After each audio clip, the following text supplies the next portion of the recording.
Quand vous combattez un Christian au Sembe, parce que ça c'est sécurité, mais vous accueillez Katumbi et ses potes, Katumbi et ses travailleurs, Katumbi et ses domestiques.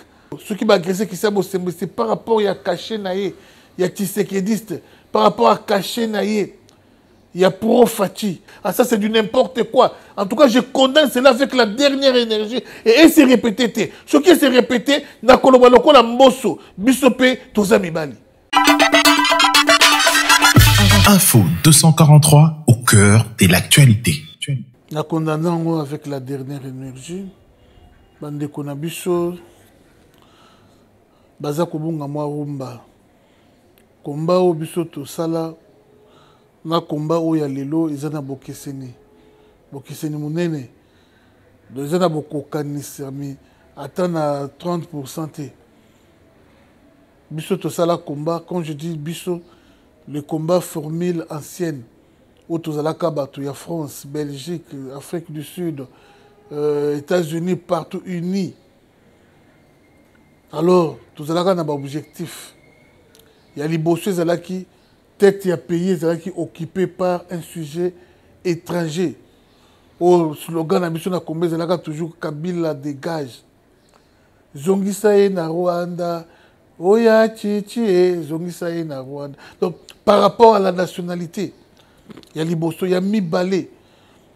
C'était par rapport au crime. Crime ouane qui guerre est guerre est c'est la troisième position. Deuxième position, c'est un crime commis par lui-même, Kabila. Na terrain, je citerai, Baya Boma, Tchebeya, Arma Tungulu, Cardinal Etchou, Mbouza Mabe, Pastel Lukusa, Batubele o Kabila Boma, Wana Tunobili Guerre, Batuka Oye à Boma, Cheva. Deuxième objectif de la il faut allongwa régime changer parce qu'ils ont un régime sanguinaire. Oyo aboma batu ebele. Au lobby boy babomiyo. Les combattants n'avaient pas droit à la cité, n'avaient pas droit au chapitre. Yo combattants au longa poto yao. Faut pas bomayo, faut pas kangayo, aner. Ba torturer yo. C'est ainsi que on a été motivé par toutes ces raisons. Et troisième point, 8 millions de morts à l'époque et des femmes violées. Alors, je vais revenir pas par pas en arrière. Lelo Oyo, ce qui m'a agressé, c'est par rapport à Caché Naye, il y a Tshisekidiste, par rapport à Caché Naye, il y a Pro Fati, parce que il y a collabo. Tu peux rater collabo, il a insulté. Tant que tu as collabo, ils insultent. Collabo, il y a collaborateur. Donc, à collaborer avec Mokonzi Mboka, à collaborer avec un régime. Alors, Boké ko menacé, pourquoi? Parce qu'ils ont collaboré avec un régime. Ils ont Pro Fati. Alors, cause de la Pro Fati, à quoi est-il dans mon qui nous met pour Pro Fati? It doesn't make sense. Yebisangaï. Premier point, objectif dans le lobby. Tout à l'heure, pour Kabila, Azar Rwandais, allons on a pouvoir. Donc, il y a Fati, Fati Azar Rwandais. Allons, premier point. Deuxième point, Ezalaki, crime. Crime, Aboma Chebe, Aboma Boy. Il y a Fati Aboma Nani. Attends, Zinzi, Apambo, Fati Aboma était. Attends, Zinzi, Boy, attends, Taba. Fatia Boma était. Bon, vous avez raison, il y a un combat contre Mokonzi Mboka en fonction de Nini. En fonction de Nini. Troisième point, crime et viol. Alors, guerre Est, pardon. 8 millions de morts à l'époque. Il y a viol. Mais il y a 8 millions de morts. Les guerres, ils ont toujours. Oui, j'accepte. Mais guerre, ils ont imposé par qui? Qui nous a imposé cette guerre? Et Fatia Zosa Nini pour la guerre. Binomo Kobo Yebi, état de siège, tel, même la défense, tête, bimis na binomo ko mona. Et biso mona comment azobunda. Pour la koyeba na ko silisa guerre wana. Alors, to longwe wana. To kiena ba viol. Les lots ne parlent plus de viol.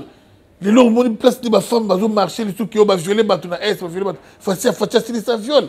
Ah mais non, mais sikoyo yemisanga yo ko bunda. O bunda po bundi saba, o beta batu. O telefati en fonction ya nini. Il y a tribalisme en fonction ya nini. Motema mabe en fonction ya nini pour linga kombo tisekelité en fonction ya nini. Pourquoi? Pourquoi ça? Quand vous combattez un Christian au Sembe, parce que ça tisekelité, mais vous accueillez Katumbi et ses potes, Katumbi et ses travailleurs, Katumbi et ses domestiques, hein? Katumbi et ses esclaves. Bozo yamba bango na koseka. Un bouquet tu à côté de Peter Tchani. Peter Tchani a soutenu Katumbi. Katumbi aboma. Abobi c'est aboma. Ba disciple ya Mukungu Bila. Boyebi, ba preuve ezali, ba image c'est la bomba ba disciple ya Mukungu Bila. Katumbi aboma mboka na façon vous ne pouvez pas croire. Yonani olobana na régime na règne ya Katumbi na Katanga. Yonani. Bozo ba image ya Muyambo. Ba image ya Muyambo à l'époque. Ndeni Katumbi a torturé. Katumbi azali oyo Kabila utilisa pona baboma pasteur Lukusa. Alors yuku yebisanga nini lelo Katumbi a commissaire. Ba journaliste ba commissaire boya babango. Mais nani oyo kisa c'est bon bêta. Ah ça c'est du n'importe quoi. En tout cas, je condamne cela avec la dernière énergie et c'est répété. Ce qui s'est répété na koloba lokola mboso bisope tozami bali. Et c'est là qu'il a raison parce que la tête du pays c'était un Rwandais. Un sujet rwandais autorisé comme on a été. Et azaki pe koboma. Comme la tête à pays, toi, un fils de père et de mère. Et puis, tu as dit, et Azobo m'a batouté.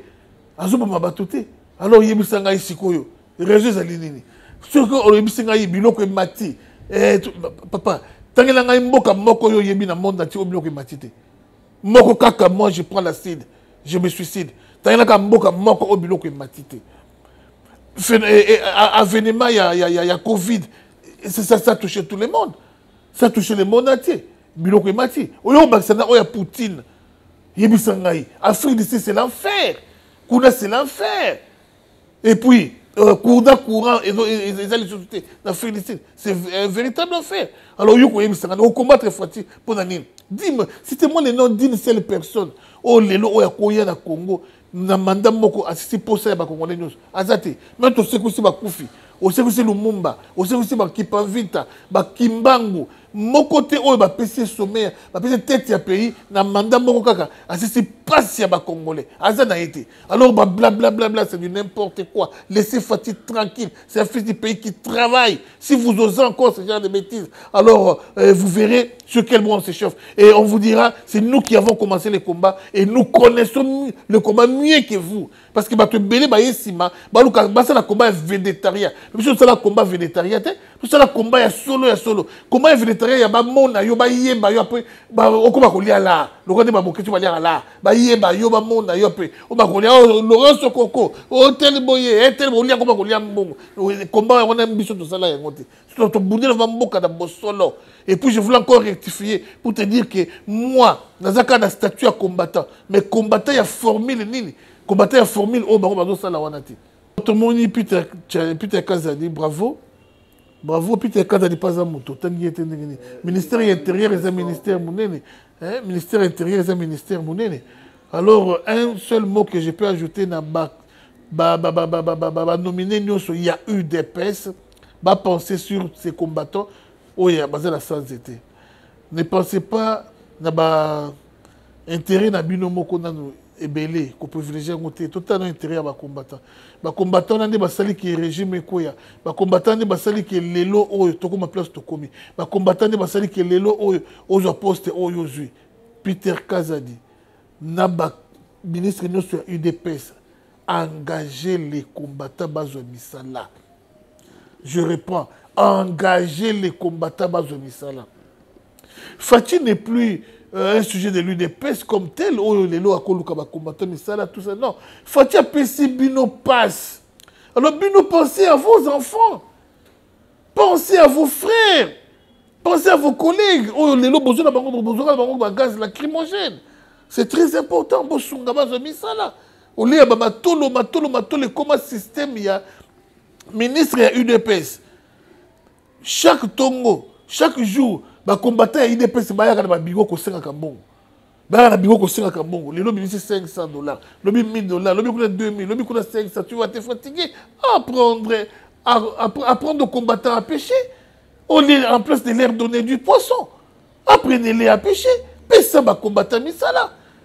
Partout qu'on kende ceux qui insultent les pêcheurs azawana mona batulibana le système amatolo. Ça on est trop et c'est un fil à retordre pour un grand parti comme l'UDPS, s'il vous plaît. Pesa ba combattre misala.